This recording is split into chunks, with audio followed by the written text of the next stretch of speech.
Ini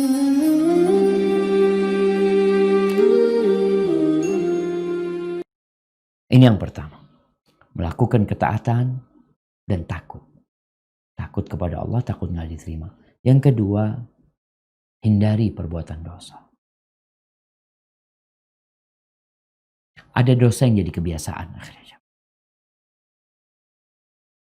Walaupun kalau engkau mengatakan dosa itu dosa kecil ya.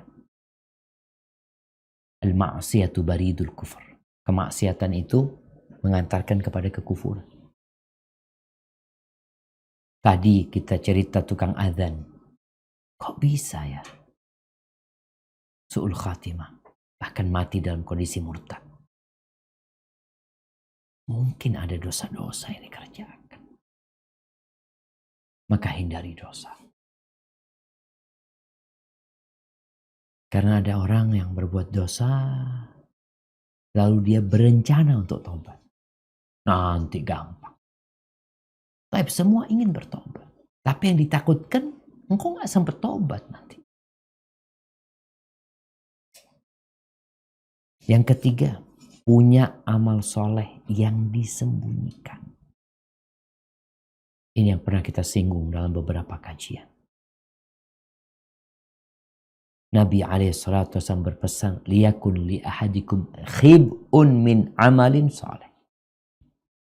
Hendaklah seseorang di antara kalian itu memiliki simpanan amal soleh.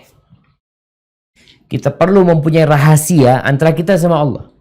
Rahasia. Kita kan kadang-kala nyampaikan kepada seseorang, ya, dia tahu amal rahasia kita.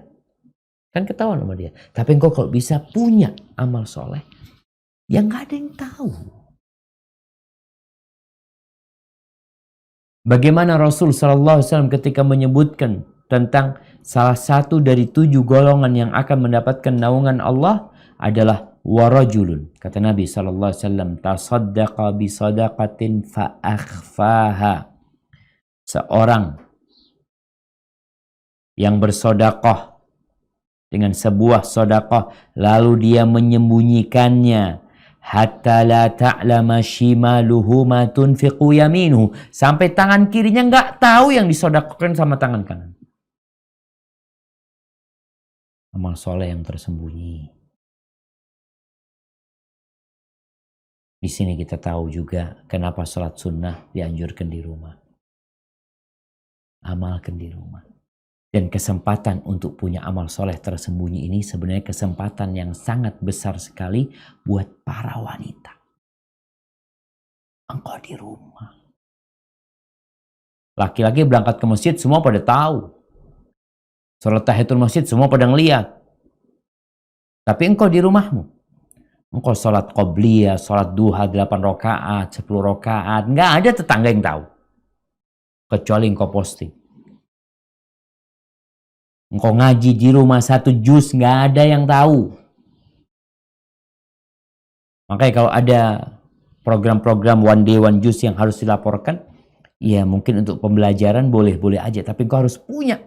Engkau laporkan 1 juz padahal yang kau baca 3 juz. Ini yang disembunyikan. Apalagi yang bisa lakukan wanita di rumahnya. Berzikir, ya Allahu Akbar. Ya. Ada banyak amalan tersembunyi. Bicara sedekah juga jamaah. Berkaitan dengan harta. Kalau bisa engkau punya amalan. Gak ada yang tahu. Ketika ada minta transfer nih, ada kita mau bantu ini itu. Transfer sudah selesai. Walaupun konfirmasi dia gak kenal sama kita. Hanya sekedar kita memberitahu. Kemudian yang keempat, jangan menunda-nunda taubat.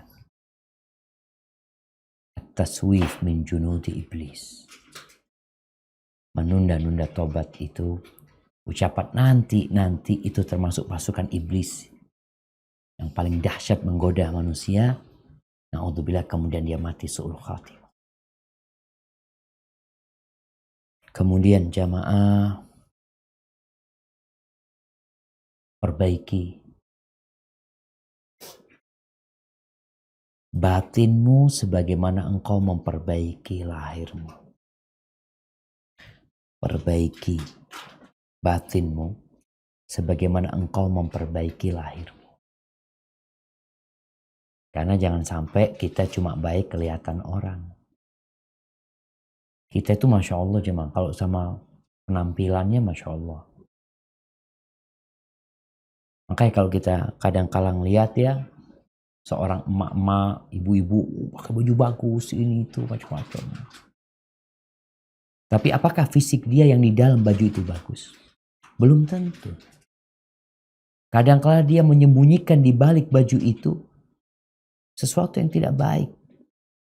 Bagaimana di balik kulit dia? Bagaimana hati dia? Rasul SAW mengatakan, ala inna fil jasadi mudghah. Di jasad manusia itu ada segumpal daging. Idza salahat salaha sairu jasad. Kalau tuh daging baik, insya Allah semua jadi baik. Wa idza fasadat. Tapi kalau rusak, ya tergantung tingkat kerusakannya.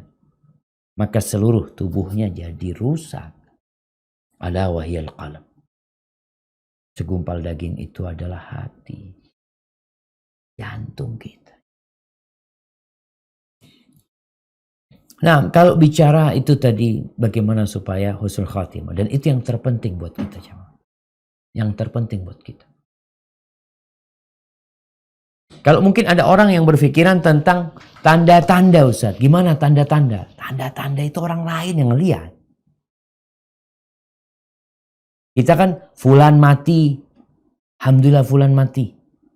Dalam kondisi mengatakan la ilaha illallah alhamdulillah. Ini tandanya kita buat dia. Ya husnul khatimah insyaAllah. Tapi bagaimana engkau bisa mengatakan la ilaha illallah ketika mati? Ini yang kita usahakan. Yang kita rencanakan. Ya tentunya tadi. Dengan sebab-sebab yang sudah kita sampaikan. Ada tanda orang mati. Bi'irqil jabin. Kata Nabi SAW. Ma'utul mu'min bi'irqil jabin. Di antara tanda husnul khatimah itu. Orang mukmin mati dengan ada keringat di dahinya. Cabut nyawa. Kemudian mati hari Jumat katanya. Tapi hadis itu diperselisihkan oleh para ulama. Sebagian mendhaifkan hadis tersebut. Mati berkaitan dengan hari. Jangan berpikir setiap orang yang mati hari Jumat, oh husnul khatimah. Ya ada harapan mati di hari baik. Jangan sampai engkau rencana mati hari Jumat, bunuh diri hari Jumat. Oh ini husnul khatimah Ustaz. Matinya hari Jumat. Matinya gimana? Bunuh diri dia. Apakah dikatakan husnul khatimah? La. Mama dia bunuh diri mengatakan la ilaha illallah. Tidak. Maka perlu diperhatikan juga tentang bagaimana prosesnya ini. Dan matinya gimana? Yang mungkin orang lain yang tahu dengan kematian kita nantinya. Kemudian orang yang mati di medan perang. Tapi kita juga tahu ya. Jangan sampai kelihatannya mati di medan perang. Tapi dia gimana? Sampai ketika para sahabat Nabi lagi istirahat dari satu peperangan. Tahu-tahu ada budak Nabi atau mantan budak Nabi SAW yang terkena panah mati. Lalu sahabat mengatakan hani'an lahu bisyahada. Oh selamat mati syahid nih orang. Iya. Itu kan pandangan kita dia mati syahid. Yang kita tahu mati syahid itu dengan awal tetesan darahnya diampuni. Dimasukkan ke surga Allah SWT. Ruhnya itu akan berada di rongga burung hijau terbang di surga Allah SWT. Para sahabat tahu dengan janji-janji itu. Dan dia matinya terbunuh di medan perang. Apa kata Nabi SAW? Oh, gak kayak gitu. Inna syamlah.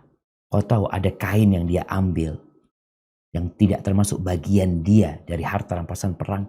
Itu membakar diri dia. Subhanallah syabah. Matinya baik. Artinya matinya dalam kondisi peperangan. Tapi gara-gara perbuatan dosa dia, ternyata dia diadab sama Allah SWT.